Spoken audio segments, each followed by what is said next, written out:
क्रांतीसूर्य धरती आबा बिरसा मुंडा यांची 150वी वाळकी येथे जयंती मोठ्या उत्साहात साजरी। औंढा नागनाथ तालुक्यामधील मौजे वाळकी येथील क्रांतीसूर्य धरती आबा बिरसा मुंडा यांची 150व्या जयंतीनिमित्त धरती आबा क्रांतीसूर्य बिरसा मुंडा यांची 150वी वाळकी येथे जयंती साजरी करण्यात आली। क्रांतीसूर्य बिरसा मुंडा यांच्या 150व्या जयंतीनिमित्त वाळकी येथे विविध कार्यक्रमाचे आयोजन करण्यात आले होते। वाळकी गावाच्या प्रमुख मार्गाने क्रांतीसूर्य धरती आबा बिरसा मुंडा, डॉक्टर बाबासाहेब आंबेडकर, छत्रपती शिवाजी महाराज यांच्या प्रतिमेची भव्य मिरवणूक काढण्यात आली। क्रांतीसूर्य बिरसा मुंडा यांच्या जयंतीनिमित्त तसेच आदिवासी समाजाची जोपासना व्हावी या उद्दांत हेतूने मौजे वाळकी येथे क्रांतीसूर्य बिरसा मुंडा जयंती मोठ्या उत्साहात साजरी करण्यात आली।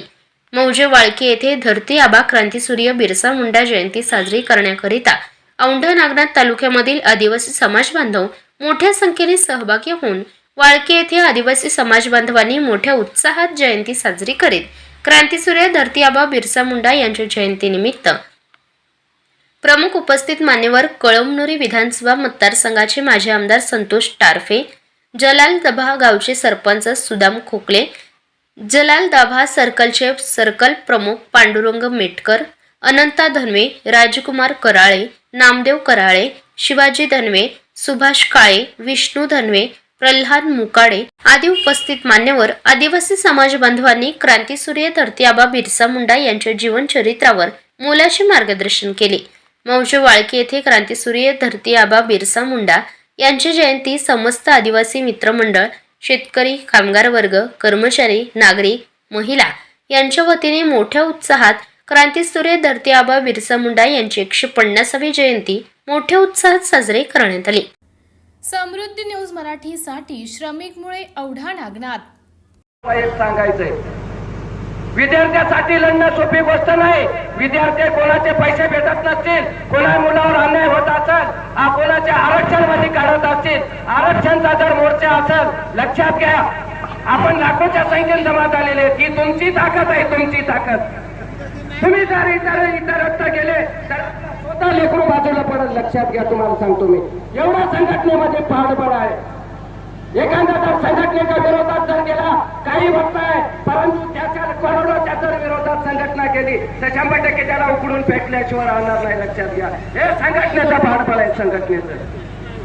त्यामुळे तुम्हाला मला सांगायचंय की शिका, संघटित व्हा, संघर्ष करा।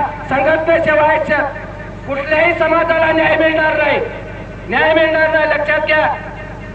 आज आपण रोडवर उतरलो होतो, कोणीच नव्हता तिथं। आम्हाला वाटलं 29 ऑगस्टला कोणी येईल। अरे आम्ही छातीवर बोटा ठेवून उतरलो रोडवर, पिंपळदरी रोडवर।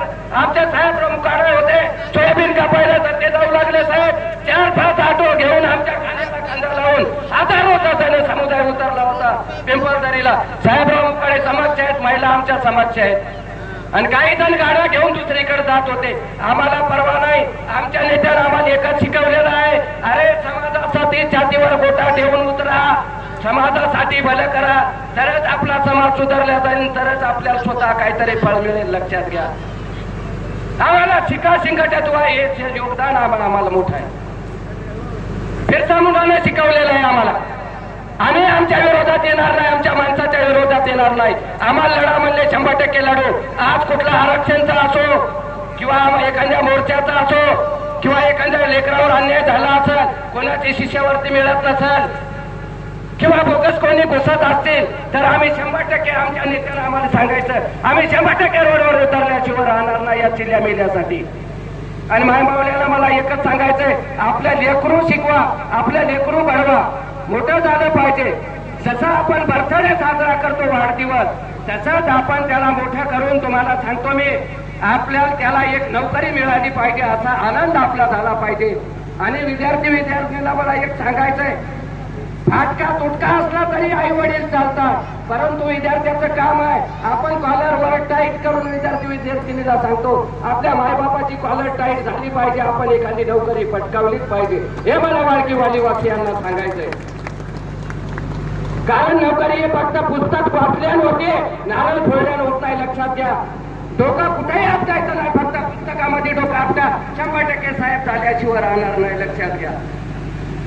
एवढं मला बोलून तुम्हाला सांगायचं। आज मला जी बोलण्याची संधी दिली आयोजकानं त्याबद्दल धन्यवाद. आणि वाळकीवासियांनी पुन्हा ही जयंती ठेवली, आनंद घेतला.